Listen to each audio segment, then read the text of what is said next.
Welcome to this story, one of the most unsettling cases ever noted in Missouri. Before we dive in, share in the comments where you're tuning in from and the exact time you started listening. It's always interesting to see the different places and hours of the day or night where these stories reach. In the late spring of 1884, the farming community of Arrow Rock, a quiet settlement in Saline County, Missouri, was still recovering from a flood that had washed through the lowlands the year before. It was a place where people measured time by harvests, and where the nearest newspaper took 3 days to arrive by rail. It was there, at the edge of a narrow road that twisted toward the river, that a woman named Eleanor Page lived alone in a cabin once belonging to her late husband, Thomas. She was described by neighbors as a sober widow with eyes that never stayed still. After her husband's death from fever in 1881, Eleanor had withdrawn almost completely from town life.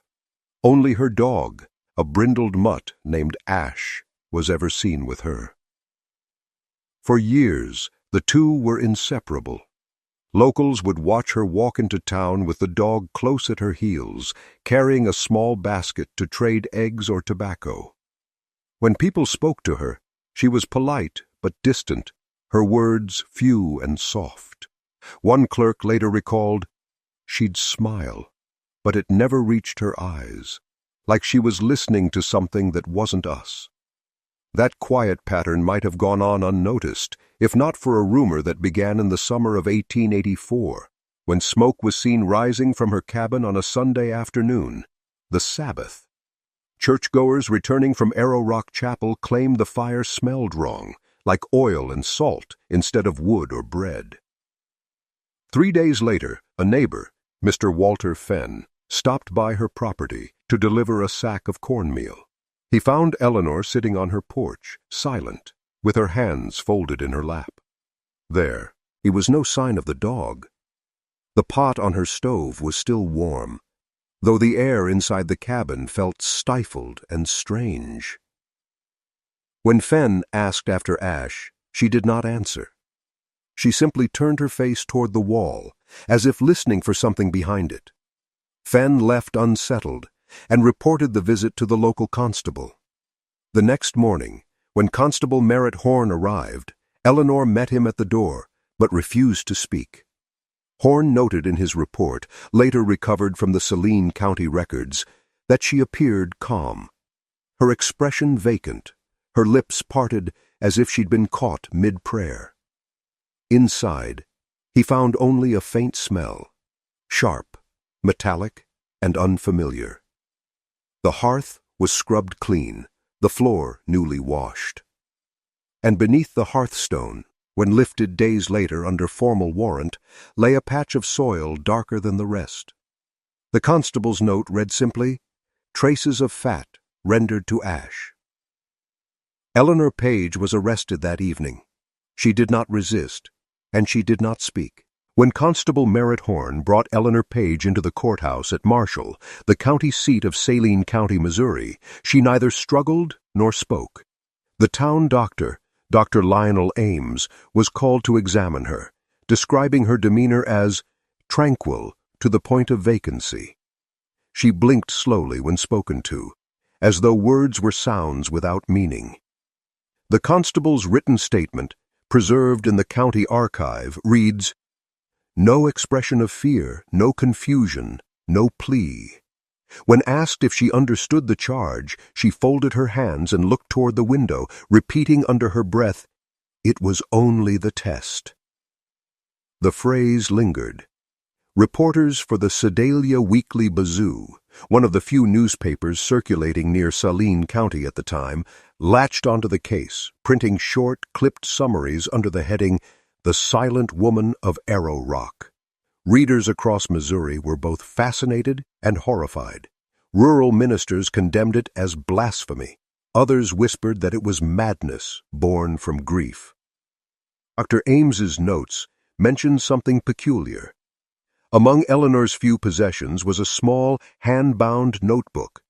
Most of its pages were blank, but a few held passages copied from Scripture, specifically from the book of Job and the Gospel of Matthew. Beneath these were short phrases in her own handwriting. Faith must feed the faithful, and the Lord tests in ways not meant for man to see. No bones were ever found, yet the constable's report noted unmistakable traces of animal remains in the ash beneath the hearth. The locals whispered the same word again and again: dog. But without evidence, the court charged her not with cruelty, but with public indecency and mental derangement.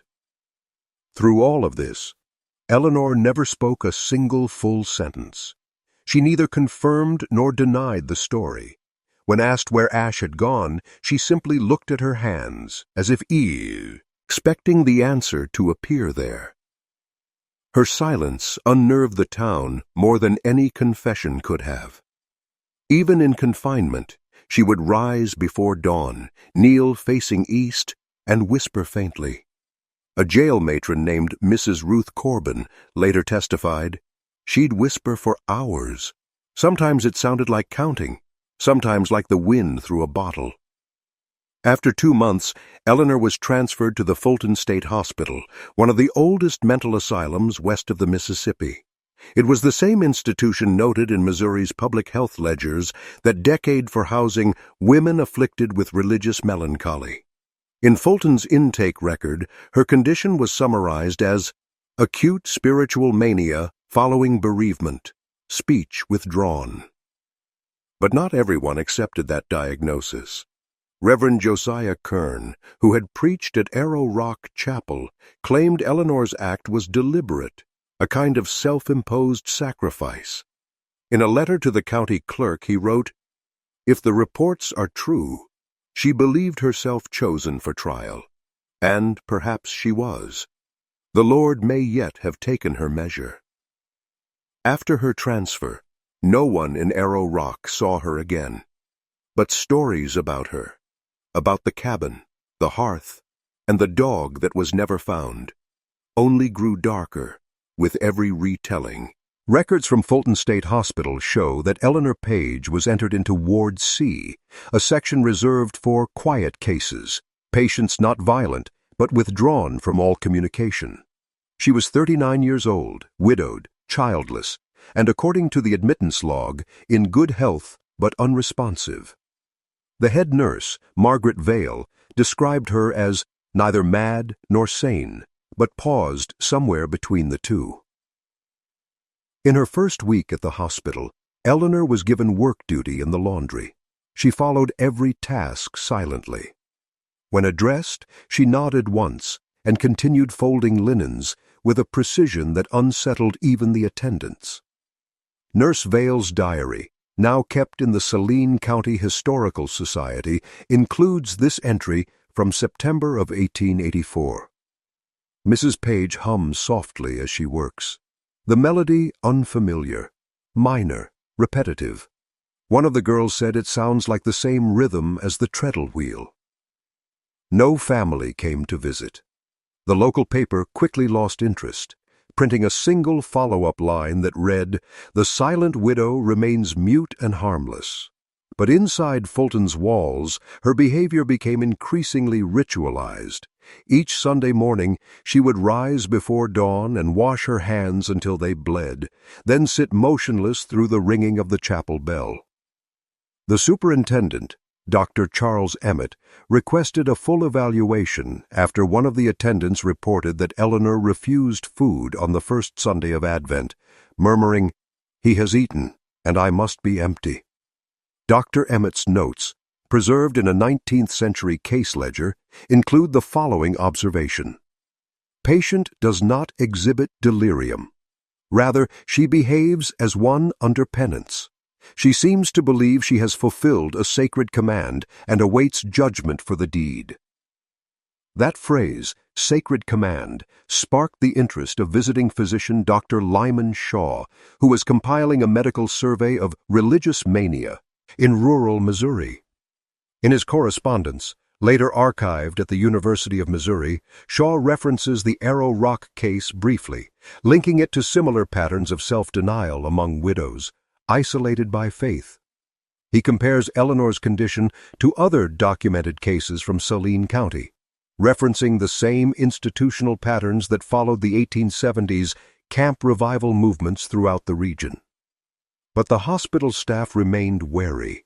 One attendant recalled waking in the night to the sound of distant howling outside the wards. It was late December, the river frozen solid, no dogs for miles. When she mentioned it to Nurse Vale, the older woman only said, "That sound's been following her since she came." A few weeks later, Eleanor was moved to a solitary cell after another patient accused her of whispering through the vents. "She says prayers that sound backwards," the woman claimed. Dr. Emmett wrote it off as delusion. Still, he noted in his final report for that month, "There is something within Mrs. Page's silence that fills the space where words would be. The women sense it, the men avoid it. Whatever she believes it wholly." Outside Fulton, the snow came heavy that winter, isolating the asylum for weeks. And though no one in Arrow Rock mentioned her name anymore, the local postmaster began returning letters addressed only to the silent widow. By February of 1885, Fulton State Hospital had become a fortress of quiet routine. The nurses worked in shifts under the dim glow of gas lamps, and the walls carried the faint smell of lye and linen. For most patients, monotony meant mercy. But for Eleanor Page, silence had become her liturgy. Nurse Margaret Vale continued to document the strange rhythms of Eleanor's days. Her journal entry for February 14th reads, "She sits by the barred window during morning prayer and watches the courtyard. When the wind rises, she smiles faintly, as if expecting to hear something in it. Some of the younger nurses avoid her now, saying they feel cold when she passes." That same week, a small disturbance occurred in the infirmary. A patient named Agnes Reed, known for claiming divine visions, began screaming in the middle of the night. When attendants reached her, she was found clutching a scrap of linen torn from Eleanor's laundry pile, insisting that it smelled of death and dog fur.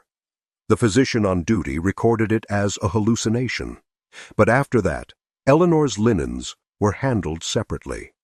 Dr. Emmett, still unsure whether her silence was pathological or chosen, requested that she be moved to the observation cottage, a smaller building behind the main wards where long-term cases could be monitored away from the general population.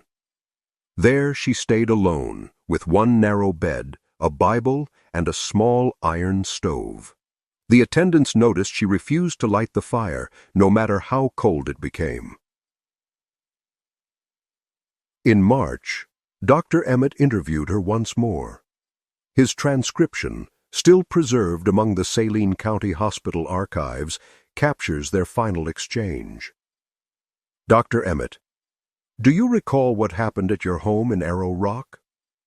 Eleanor: "No reply." Dr. Emmett: "Do you know where your dog is?" After a long pause, Eleanor raised her eyes and whispered, "Eleanor, he was the offering." Those were the last words she ever spoke. Afterward, she fell into a kind of waking trance.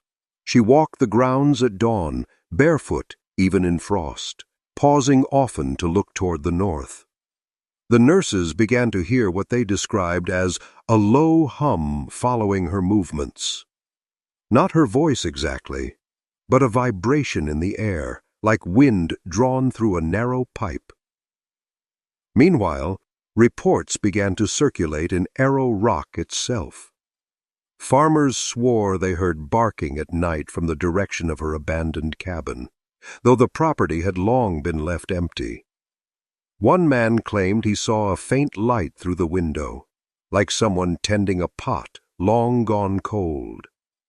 The local paper ran a brief column titled "The Widow's Shadow Returns." It recounted the old story and suggested that the haunting was no more than wind through broken glass. Yet, within the same issue, an advertisement appeared for a new church mission seeking to redeem the land once touched by blasphemy. Back in Fulton, Eleanor grew weaker as the months passed. She refused food entirely by summer, living only on water and occasional milk. Dr. Emmett noted that her pulse slowed but never faltered. "She seems," he wrote, "to be awaiting permission to finish whatever prayer she began." And on the morning of August 2nd, 1885, she simply stopped breathing, sitting upright, eyes open, hands folded in her lap. The attendants said her face looked peaceful. Nurse Vale, who prepared her body, later told a reporter that the air in the room smelled faintly of salt and smoke. She was buried in an unmarked grave on the hospital grounds. But the quiet around her cottage lingered for years afterward. So still, one attendant said, you could hear the walls settle like a sigh. The passing of Eleanor Page might have ended the story had it not been for what happened a few weeks later. In September of 1885, Fulton's maintenance crew was clearing the old observation cottages in preparation for winter. The room Eleanor had occupied was empty, except for her cot and the small stove she had never used. When they moved the cot aside, they found a dark patch beneath it, ash pressed into the floorboards in a perfect circle. Mixed in with the soot were white flecks later identified by the hospital's chemist as animal bone fragments, most likely canine. The report, marked confidential and sent to Saline County, drew no public attention at first. The staff burned what they found and sealed the room. But a few of the nurses claimed that after the cleaning, the cottage stayed colder than any other building on the property. It draws the warmth out of the lamps, one said. That same autumn, a newly arrived chaplain named Reverend Thomas Kepler began holding morning prayers for the hospital's residents. When he learned of Eleanor's case from the older staff, he grew fascinated. Kepler had studied theology in St. Louis, near where the great 1882 Missouri River flood had devastated small riverside towns. He connected her story to a sermon he'd once heard about trials of faith during disasters, how isolation could twist belief until mercy looked like punishment. In his journal, which later surfaced in a church archive, Kepler wrote, "They say she believed the animal's devotion was pure enough to bear sin in her stead. Perhaps she thought sacrifice would cleanse them both." His words circulated quietly among the clergy, reawakening the legend of the silent widow. By the following year, travelers passing through Arrow Rock claimed to see faint smoke rising again from the ruin of Eleanor's cabin, smoke that smelled faintly of iron and herbs, not wood. A farmer named Elijah Burr, whose property bordered hers, wrote a letter to the Marshall Evening Democrat. "I know what cooking smells like, and I know what burning hair smells like." This was neither. It was clean and wrong at the same time, like a church fire. The newspaper declined to print the letter, but kept a carbon copy in its files, later rediscovered by local historians. Meanwhile, the hospital itself recorded a minor outbreak of melancholic agitation among patients in Ward C during the first anniversary of Eleanor's death. Several women reported hearing a low, faithful whining beneath the floors.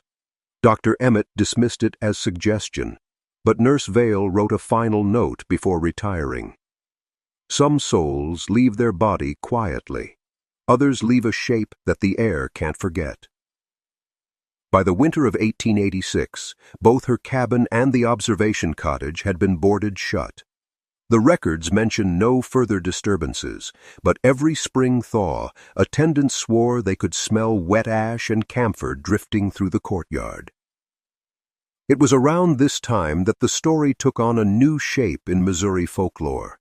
It was no longer about madness or cruelty. It became a parable of silence, of how faith, grief, and loneliness can grow so tightly wound they begin to speak their own language. And if you ask the oldest families in Saline County what became of Eleanor Page, they'll tell you she's still there on quiet Sunday mornings, kneeling by her hearth, head bowed, waiting for her test to end. By 1887, the story of Eleanor Page had seeped into the collective folklore of central Missouri. No official memorial marked her passing, but the silence around her name became part of local cautionary tales, spoken in the same breath as stories of the river floods and burned churches. In rural communities across Saline County, the widow of Arrow Rock became a symbol of what happened when faith turned inward. That year, a traveling journalist from the Kansas City Times, Mr. Howard Ellis, visited Fulton to document the moral landscape of Missouri's asylums. His handwritten field notes, preserved in the archives of the Missouri Historical Society, include a brief but unsettling paragraph. There is a cottage on the north lawn they keep locked, though it's empty. The nurses say the air there is heavy, that it thickens when the sun sets. One woman told me she dreamed of a hound lying by the door, guarding something the living shouldn't disturb. Ellis, ever the skeptic, dismissed it as superstition, until the night before he left. That evening, he noted in his diary that his oil lamp flickered out 3 times without cause, and that while walking past the observation cottages, he heard what he described as the rhythm of a pot being stirred. He never published that entry. By spring, interest in the story reached local clergy. Reverend Josiah Kern, once Eleanor's minister, returned to Arrow Rock after years away. In a letter addressed to the Presbytery of St. Louis, he wrote, "They speak of her like a fable, but her test was real. The poor creature mistook obedience for holiness and silence for grace. If there is a haunting, it is the haunting of a mind left too long alone." Despite his attempts to quiet the rumors, the townspeople continued to report strange incidents, particularly near the remains of Eleanor's cabin. Hunters claimed their dogs refused to cry, cross the threshold of the property. One boy, Samuel Dorr, swore that his lantern went out every time he approached the old chimney stack, though there was no wind. His father later forbade him from going near the site again, saying, "Some prayers ain't meant to be heard twice." Meanwhile, a new superintendent took over at Fulton, Dr. Henry Caldwell, who sought to modernize the institution's record-keeping. During the audit, he found several inconsistencies in Eleanor's file, missing pages, altered dates, and references to a secondary patient identified only by initials, AP. The notes suggested that another woman, admitted around the same time, claimed to share the widow's visions, but no such patient existed in official logs. Caldwell ordered the old files sealed, writing in the hospital's annual report that public curiosity regarding obsolete cases should not impede the progress of care. Still, staff whispered that Eleanor's old cottage remained unusually cold, a place where candles sputtered and where, on certain nights, even the boilers seemed to quiet, as if the air was listening. By 1889, the story had traveled beyond Missouri. A theological pamphlet printed in Chicago included a short retelling titled The Widow's Test, describing Eleanor's act as a failed offering of the purest affection. It claimed her silence was her final sermon, a refusal to speak in a world that had misunderstood her faith. But within Saline County, where her life began and ended, the legend stayed simpler, more human, and far heavier. People said she'd heard something that day, a voice mistaken for divine instruction, and after obeying it, found the world too loud to answer back. By the early 1890s, the name Eleanor Page was fading from written records, but not from the conversations whispered over kitchen tables and in churchyards. In Arrow Rock, her abandoned property had become a kind of invisible boundary, a place where even stray animals refused to linger. Hunters said their hounds grew restless near the remains of the chimney, pawing the ground and whining as if something below disturbed them. A traveling circuit preacher, Reverend Milton Case, documented his visit to the site in 1891 while passing through Saline County. His notes, later found in a trunk at his granddaughter's home, read, "The cabin stands as bones without flesh, the hearth blackened but intact, and in the ash a single mark like the shape of a paw. The neighbors will not speak of her. They say her voice lies in the smoke." The same year, local farmers began reporting that during certain evenings when mist rolled off the river, a faint light appeared at the cabin's ruins. It was not firelight, they insisted, but something steady and low, like the glow of a lantern kept behind glass. One farmer's wife, Mrs. Irene Dalton, claimed she saw a woman kneeling by the hearthstone, motionless, with something at her feet. "A shape like a dog," she said, "but too still to breathe." Word of these sightings reached Dr. Henry Caldwell at the Fulton Asylum, who had taken an academic interest in mass hysteria and collective delusion. He visited Arrow Rock in late October and found the site empty, though his report mentions a peculiar stillness. The air was windless, yet stirred with motion, as if each breath of silence carried weight. That phrase, breath of silence, would later be repeated in letters between physicians studying early psychiatric records from Fulton State Hospital, many of whom cited the Saline County incident as a rare case where communal belief persisted long after the subject's death. A surviving fragment of Caldwell's correspondence describes an attempt to locate Eleanor's burial site. "We could not find her plot among the hospital graves. Records say unmarked, but even the soil where she was meant to rest shows no depression, as if the ground forgot her." Meanwhile, the Missouri State Register published a small piece under its Oddities of the Heartland column, calling her the mute widow of the dog's test. The tone was mocking, half folklore, half cautionary tale.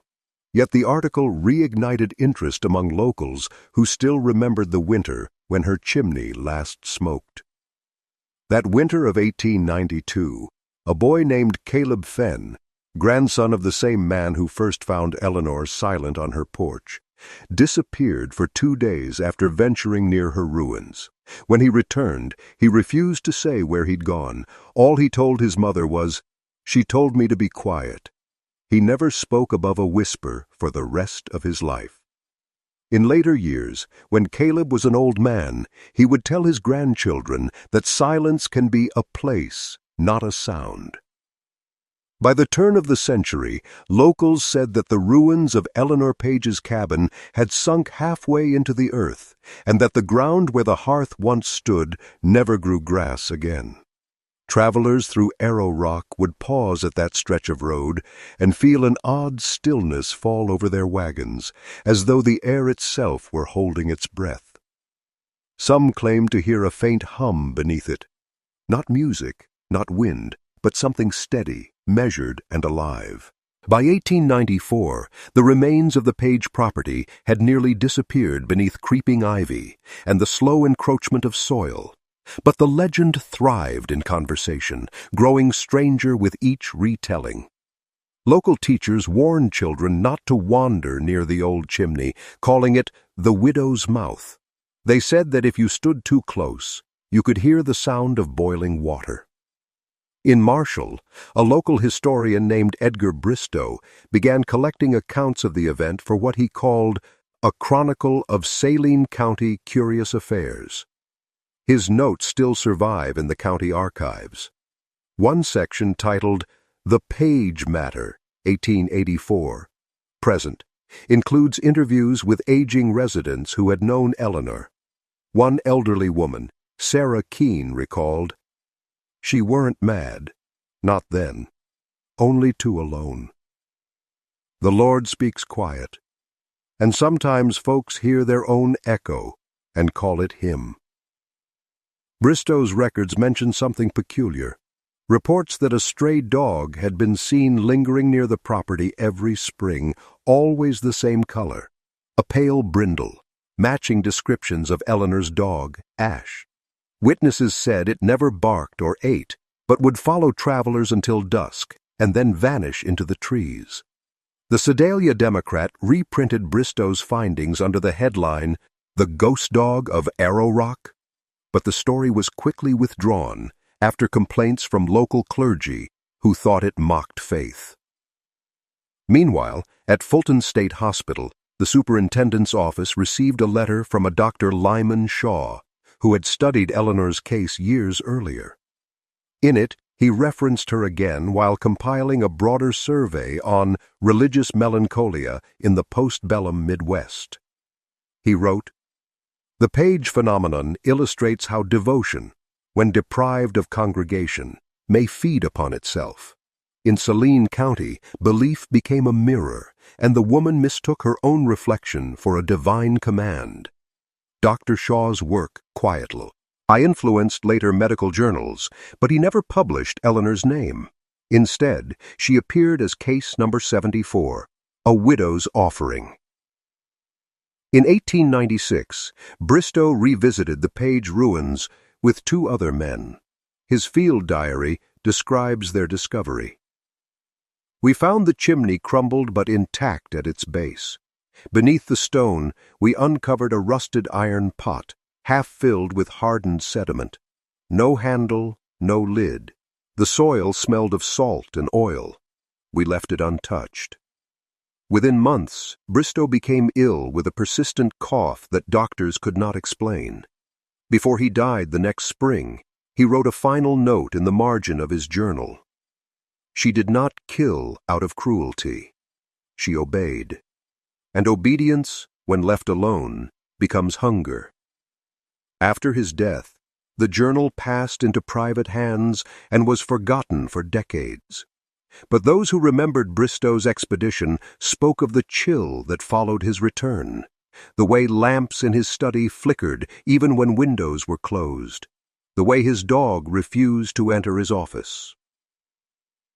The Saline County Historical Society, reviewing his work years later, marked the Page case as unsubstantiated, yet they kept his files locked in a cabinet labeled Unresolved Matters, Arrow Rock Region. To this day, researchers claim that no birds nest in the trees directly above where her cabin stood. The air, they say, carries a faint tang of lye and iron, as if something once cleansed there refuses to fade completely. And on still mornings, when the fog settles heavy over the ridge, locals swear they can hear it, a single low hum, the sound of boiling water, rising slow and steady, like prayer turned to breath. By the closing years of the 19th century, the story of Eleanor Page had become more than a local legend. It was a riddle threaded through sermons, journals, and superstition. Some told it as a warning against religious excess. Others whispered it as proof that the living can mistake isolation for revelation. But in Saline County, where her name was first spoken, people simply called it the Silence. In 1898, the county's new clerk, Mr. Abner Dill, undertook the task of cataloging forgotten property deeds. Among the documents, he found an unsigned note attached to Eleanor's land record. The paper was brittle, nearly translucent with age, and written in an uncertain hand. "Do not till where she prayed. The soil remembers." The message was unsigned, yet Dill recognized the handwriting from earlier hospital correspondence. It matched that of Dr. Henry Caldwell, the former superintendent at Fulton. No record exists of why he wrote it, nor how it came to be tied to her property file. That same year, a traveling photographer named Samuel Linton came through Arrow Rock offering portraits and landscapes. Locals say he took a picture of the Page property out of curiosity, a simple black and white view of the field where the cabin once stood. When the photograph was developed days later in Sedalia, the outline of a woman appeared faintly at the far edge of the frame. Her shape was indistinct, blurred at the edges, but a dark patch beside her seemed to curve like a dog's back. Linton reportedly destroyed the plate, saying, "The exposure was double, or perhaps it never ended." In Fulton, meanwhile, a nurse named Miss Eleanor Grant, no relation, began to experience nightmares involving the old observation cottage where the widow had died. In her journal, she recorded hearing a dog scratching at the door each dawn, though no animal was ever found. Her superior, Dr. Shaw, dismissed it as stress. But a year later, after repeated complaints from staff, the cottage was torn down. Beneath the foundation, workers found a shallow cavity, round, smooth, lined with soot. Nothing else. The demolition was noted in the Fulton State Hospital ledger with one brief entry: "Old patient quarters removed due to structural decay, no relics recovered." But those who helped dismantle the building told a different story. One claimed that when the final wall fell, the wind seemed to stop. Another swore he heard a woman exhale just once, long and slow, before silence reclaimed the yard. By 1900, the Page property in Arrow Rock was officially listed as abandoned and infertile. Farmers who tried to plow it said their blades struck something hard beneath the soil, always in the same place, always near the hearth's remains. When they dug, they found only damp clay, streaked white with what they called bone dust. The county ceased leasing the land after that. Maps printed in the following decade simply omitted her name. The area was marked only as vacant plot number 14. Not recommended for settlement. Yet, when travelers paused along that stretch of road, they often remarked on the quiet, a quiet so deep it pressed against the ears. One man wrote in a letter home, "It's the kind of stillness that doesn't wait for sound. It already has one." And those who knew the story said softly, "That's just the widow listening." By 1902, what remained of the widow of Arrow Rock's story had transformed into something between religion and folklore. The church at Arrow Rock Chapel, once the center of her life, had burned down after a lightning strike the year before. When the congregation rebuilt it, they left one pew missing, the third from the front, on the left. Old members said that was where Eleanor Page used to sit. The new pastor, Reverend Milton Case, mentioned her in only one sermon, describing her as a soul who mistook devotion for duty. Afterward, he refused to speak of her again. Parishioners, however, noticed that each spring, when the church bell rang for the first Sunday after Easter, the tone seemed off, lower, almost flat, as if the air resisted its sound. In that same year, a local reporter named Helen Parrish published a column in the Missouri Rural Tribune titled "Echoes from Saline County." Her piece revisited forgotten stories of faith and tragedy, including the Page case. She interviewed surviving witnesses, among them Mrs. Irene Dalton, who had once seen the ghostly light at the old cabin. Dalton, now elderly and frail, told her, "She didn't cook the dog out of hunger, miss. She did it 'cause she thought the Lord asked her to, and after that, no voice could touch her again. That's why she stayed quiet." Parrish's article circulated briefly, and though written in an even, factual tone, readers responded uneasily. Letters poured into the editor's office from across the state, half calling the story blasphemy, half asking for directions to the ruins. Around that time, the Saline County Historical Society authorized a limited survey of the Page property. The team found remnants of the hearthstone still embedded in the ground and a few warped nails that may have belonged to the original cabin. But beneath the soil, they uncovered something unexpected. A small patch of charred bones, later confirmed as animal. The examiner noted, "Too small for livestock, too large for fowl." Those findings were filed away quietly under local anomalies, though one of the researchers, Dr. Raymond Haskett, later wrote to a colleague at the University of Missouri, "We found the hearth intact, yet cold to the touch, even under direct sun. It seemed to hold its own temperature, as if the air around it refused to rise." The county sealed the report after that, marking the area as unsafe due to soil instability. But locals knew the truth. The place wasn't dangerous, only strange. They said the ground there waited to be spoken to. Meanwhile, strange echoes persisted in the asylum at Fulton. Decades after her death, attendants in Ward C still reported hearing faint humming near the north lawn, the same tone Eleanor was said to hum while folding laundry. The nurses would check the grounds and find nothing but still air and a few stray tufts of fur carried by the wind. Visitors began calling it the widow's note, a sound too low for a whistle, too smooth for a machine. Some said it was the voice of her prayer finally fading. Others said it was what came after prayer, the reply. By 1905, those who remembered her were mostly gone, but the air in Arrow Rock still carried her name like a half-forgotten hymn. And on certain Sunday evenings, the bell of the new church would slip into that same off-key hum, just long enough to make the faithful stop singing and listen. By 1906, the town of Arrow Rock had grown quiet again, its river trade gone, and its stories turning into dust. Yet the tale of Eleanor Page endured, not as scandal now, but as something closer to scripture whispered in private. The locals had begun to call her the Still Widow, a name that appeared in letters, sermons, and even local songs that mothers hummed to restless children.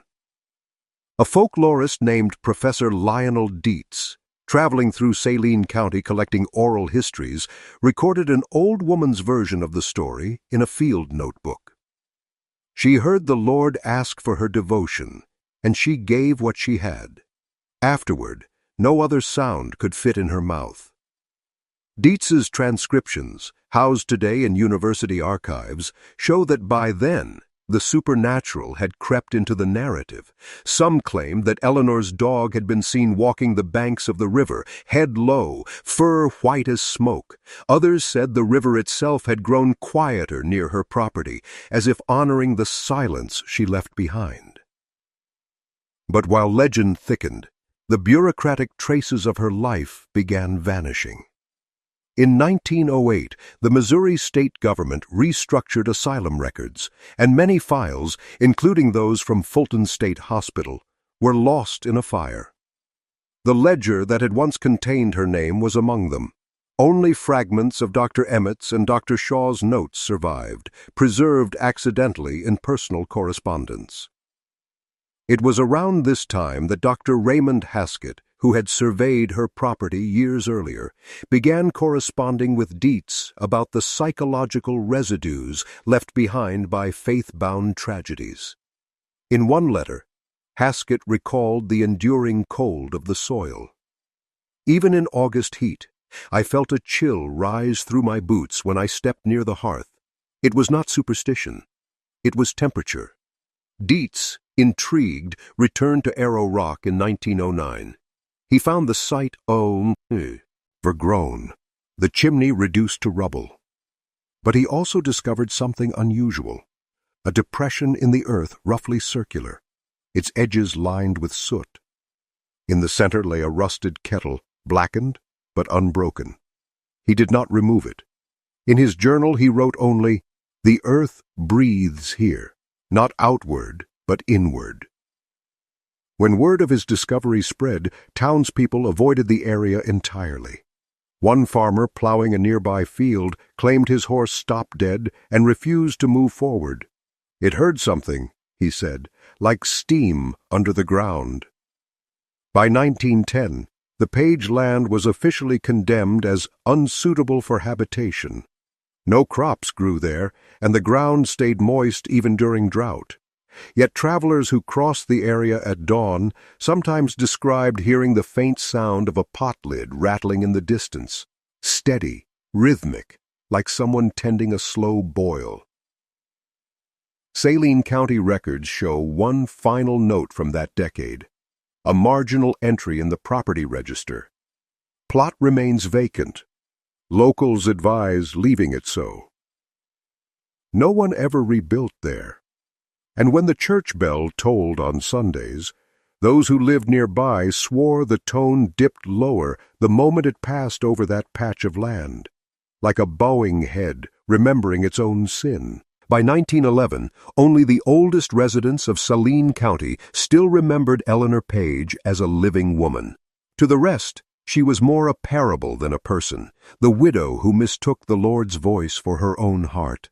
The roads near her land were overgrown, the cabin long collapsed, but the legend continued to ripple outward, quiet as breath under frost. That spring, a small team of divinity students from Columbia, Missouri, visited Arrow Rock as part of a study on rural faith and isolation. Their professor, Reverend Paul Redding, made detailed field notes later published in a limited report. He described the atmosphere of the area as hushed to unnatural degrees, remarking that birds refused to nest near the ruins. One student, Henry Lyle, recorded hearing faint dripping when they stood near the old hearth, though there was no rain and no visible water nearby. Among the surviving locals they interviewed was Mr. Caleb Fenn, then a frail old man. When asked about Eleanor, he looked down and replied, "She passed her test. We just didn't know we were watching one." He refused to say more, even when offered payment for his story. Redding's group stayed one night in Arrow Rock, lodging at a farmhouse barely a mile from the site. His diary entry from that night remains one of the most haunting documents tied to the case. Around 2 a.m, the cattle woke, restless. The air felt heavy as though steeped in steam, and from the field came a faint, steady sound, like water boiling far below the earth. It lasted nearly a minute, then stopped as if cut by hand. The temperature dropped immediately. The next morning they found a small mound of freshly turned earth near the chimney's remains. Beneath it lay a single bone, white and smooth, curved like a handle. They reburied it without discussion. That same year, the Saline County Historical Society received a donation of P. papers from Dr. Lyman Shaw, who had passed away. Among them was a draft of a never-published monograph titled The Silence of the Devout.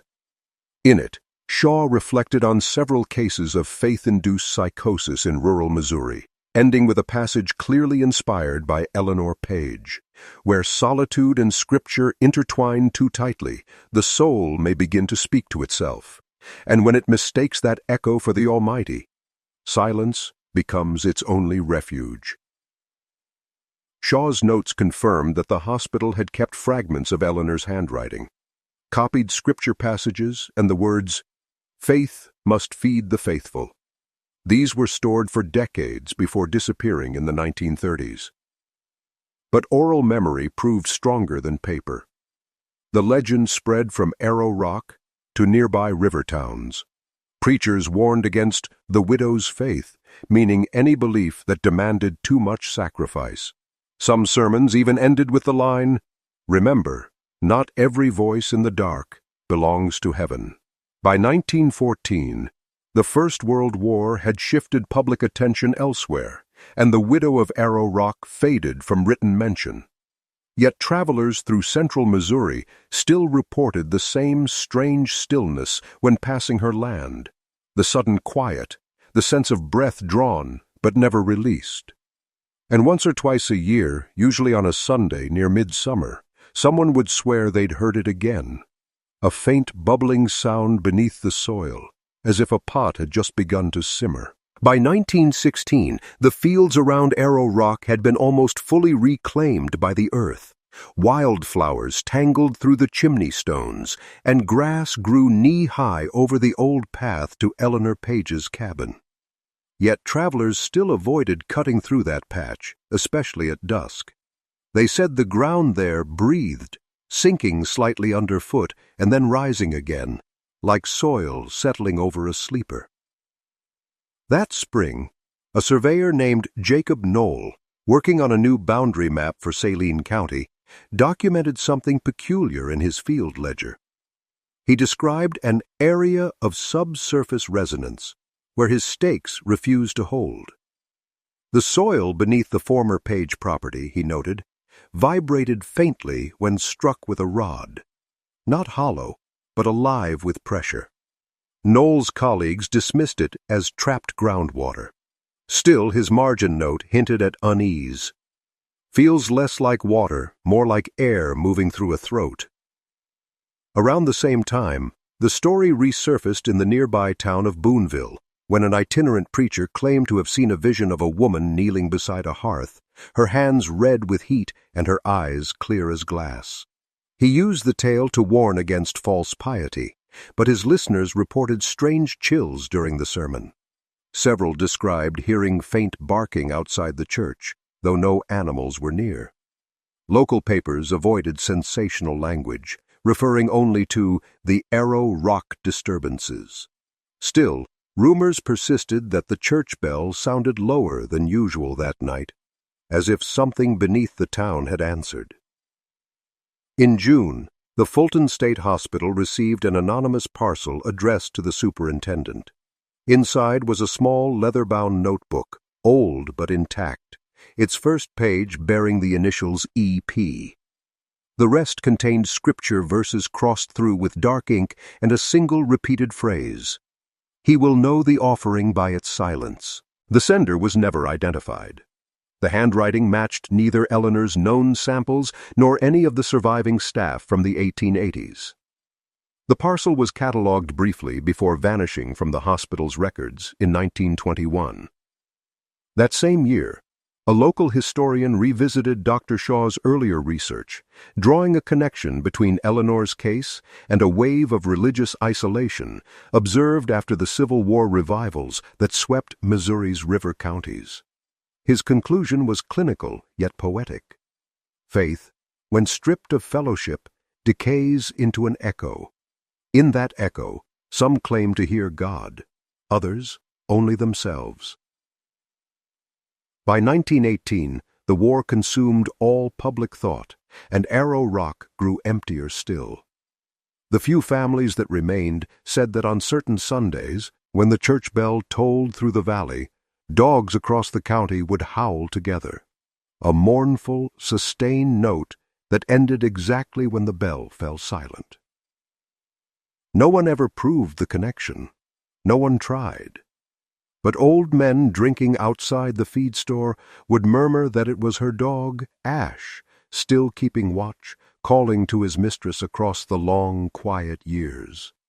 And though most had forgotten her name, they remembered what she'd done, not out of cruelty, but conviction, a woman who cooked her dog for the Lord's test, and afterward found the world too loud to answer. In later decades, the official records would call it religious melancholia, a term meant to tidy what could not be understood. But to those who lived along the Missouri River, the silence of Eleanor Page was no illness. It was a haunting prayer, one the land itself had never finished repeating. By 1919, when peace finally returned from the Great War, the river counties of Missouri had changed. Farms were modernizing, towns were rebuilding, but the back roads that led to Arrow Rock still carried an air of age, and the whispers of things left unsaid. Travelers who stopped near the old Page property wrote of a kind of pressure in the air, a hum felt more in the bones than heard by the ear. That summer, a young journalist from the St. Louis Globe-Democrat, Miss Clara Benton, was sent to document regional superstitions fading from the new century. One of her stops was Saline County, where she was told of the widow who never spoke.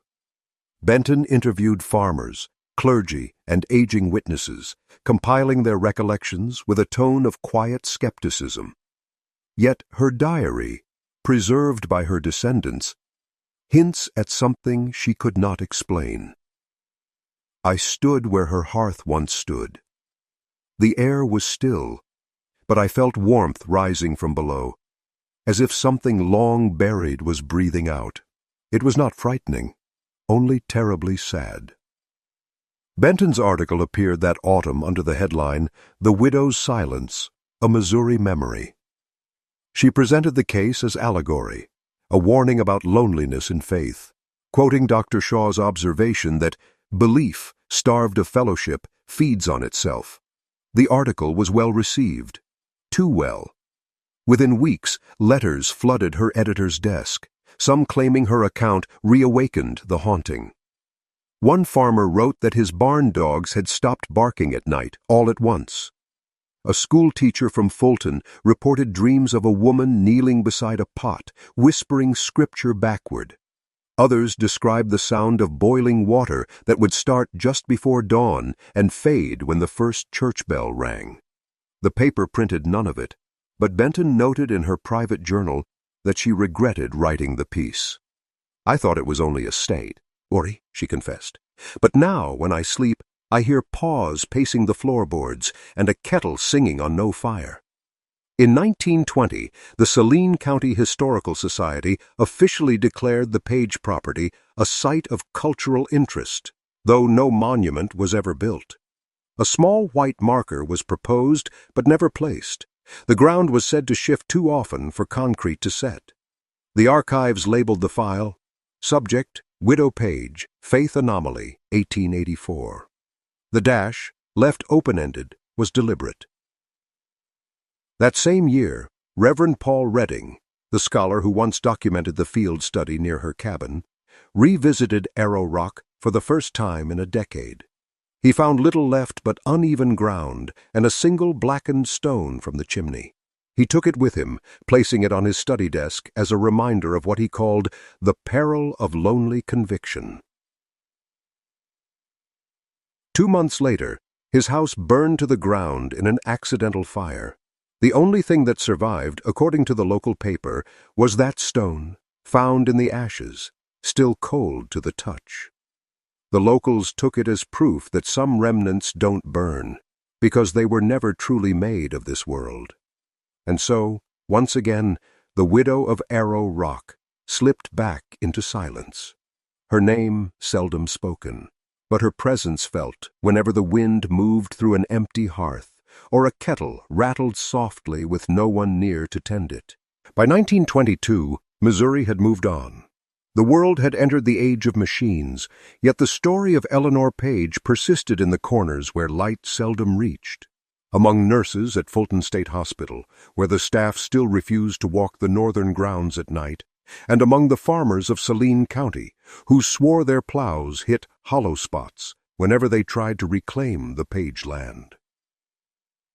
A researcher from the University of Missouri, Dr. Harold Finney, took renewed interest in the case as part of his thesis on Faith and Madness in Rural America. He traveled to Arrow Rock in 1923, determined to dispel the folklore. In his notes, now held in the university's archive, he described his first visit to the site. The ground is uneven and soft beneath the heel, as if the earth exhales.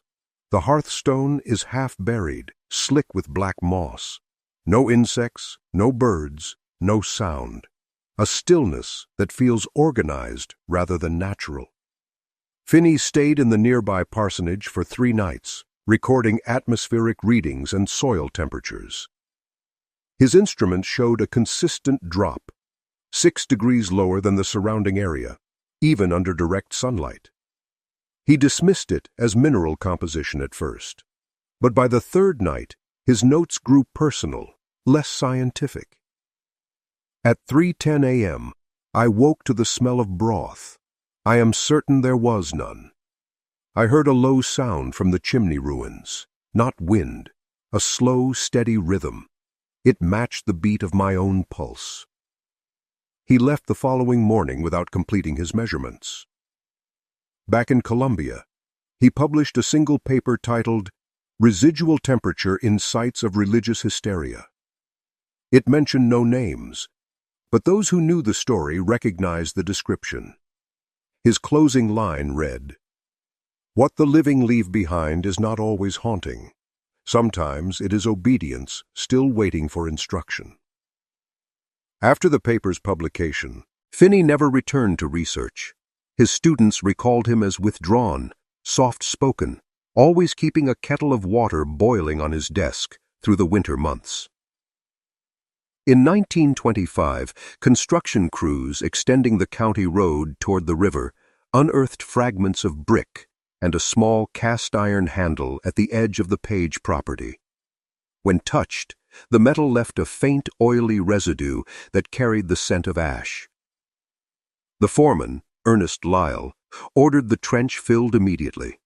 "We don't dig there," he said, "not unless we want company." The rumor spread faster than any report. The workers refused to return, and the project was quietly rerouted. By 1926, the local paper ran a feature titled "The Land That Will Not Be Tilled." It described the field as permanently barren, despite decades of rain and renewal, concluding with the line, "Perhaps the soil remembers what the faithful forget." To this day, old-timers in Arrow Rock claim that on certain cold mornings, when the mist crawls low across the river flats, the air over that field wavers like heat from a stove, though no fire burns there and no sound follows. They call it the widow's breath. And every generation swears that when you stand there long enough, if you are very still, you can hear it, that faint bubbling from somewhere deep below, like a test that has never truly ended. By 1927, the legend of the Widow of Arrow Rock had become more folklore than history, yet her silence seemed to persist wherever people paused long enough to listen. Travelers who stopped near the river road still described the same thing: the hush, the pressure, the feeling that the air around them was waiting for someone else to speak first. That autumn, Professor Lionel Dietz, now an old man, returned to Missouri to lecture on Faith and Isolation in American Folklore. He ended his talk with a personal recollection of Eleanor Page, the woman he had once studied as a young researcher. She was not insane. She was obedient to a voice that was only ever her own. When that voice fell silent, the world lost its shape around her. After his lecture, several students approached him, asking whether he believed her ghost remained. He smiled faintly and said, "Ghosts are what the living make of unfinished prayers." Later that month, Dietz visited Saline County one final time. A local reporter followed him, hoping to document the famed folklorist's reflections at the site. The resulting article, published in the Boonville Daily Herald, described how Dietz stood before the uneven ground for nearly an hour, hat in hand. When asked what he saw, he replied softly, "Nothing, but the nothing feels full." A week after his visit, Dietz died quietly in his sleep. In his coat pocket was a single stone fragment from the old hearth. His housekeeper claimed it was warm to the touch, though the room was cold. The same winter, flooding struck the lower Missouri River again, submerging much of Arrow Rock for weeks. When the waters receded, the Page property was gone. The earth flattened, the last traces of the chimney carried downstream. Locals said it was as if the river had taken back what it was owed. Yet, despite the land's disappearance, the silence lingered. Travelers passing over the new floodplain reported odd experiences: horses halting mid-step, wagon wheels slowing as though the road itself thickened beneath them. A farmer named William Hanley, who tried to reclaim part of the land for planting, wrote in his journal, "I struck stone where no stone should be, dug till dusk, found the ground bleeding water that smelled of smoke, covered it again, will not return. That same spring, a letter arrived at the Saline County Historical Society, written in an unsteady hand, unsigned. It read, "I have heard her again. The kettle hums beneath the earth when the river runs low. If you stand still, you will hear it breathing. I think she is still waiting for the Lord to answer." The society never traced the sender. By 1928, the entire area where her cabin once stood was officially classified as wetland, declared unfit for human use. The maps replaced the field with a blue-gray patch marked seasonal floodplain, but among locals it bore another name, the Widow's Crossing. And even now, older families swear that in late summer, when the water is shallow and the mud cracks open in long, dark lines, you can still see the outline of her hearth beneath the silt. No birds land there. No frogs call. Only the faintest ripple moves across the surface, as if the ground itself remembers the rhythm of a boiling pot, steady, low, and endless. By 1929, the river valleys of Missouri were changing again. Rail lines came, new bridges rose, and with them came engineers, surveyors, and workmen unfamiliar with the region's old stories. When construction began near the Widow's Crossing, locals warned the crew not to dig too deep. They laughed it off until their drills began to jam. The foreman, Robert Kellner, recorded the incident in his project log. At 12 feet, the auger hit something soft but unyielding. We thought it was clay, but it hummed through the line. The vibration traveled all the way up the rig like a note on a string. They stopped work immediately, citing unstable soil. Within a week, the foundation trench flooded from below, despite no nearby water source. The crew moved the site a mile downstream. After that, the locals said, the hum subsided. Though for several nights afterward, dogs across Saline County were heard howling in unison, then falling silent all at once. Later that year, Dr. Harold Finney, whose earlier research had rekindled interest in the case, published an anonymous essay in a theological journal titled The Test of Silence. It described an unnamed woman from rural Missouri who gave the purest thing she had to God, and afterward could not bear the noise of mercy. He concluded, her silence was not madness, but completion. She answered a question no one else could hear. Though Finney never admitted authorship, colleagues recognized the cadence of his writing. Shortly after publication, he suffered what was described as a collapse of nerves. His housekeeper later reported that he spent his final months sitting by the stove, boiling water every night, though he never drank the tea. That same winter, Arrow Rock experienced a cold snap so deep that the river froze in place. The townsfolk said they could hear creaking and groaning from beneath the ice, like a great kettle tightening its lid. When thaw finally came in February, chunks of frozen silt washed ashore near the old Page field. Among them, a farmer found what looked like a small iron ring, rusted smooth and bent in the shape of a handle. He tossed it aside, thinking it scrap. The next morning, it was gone.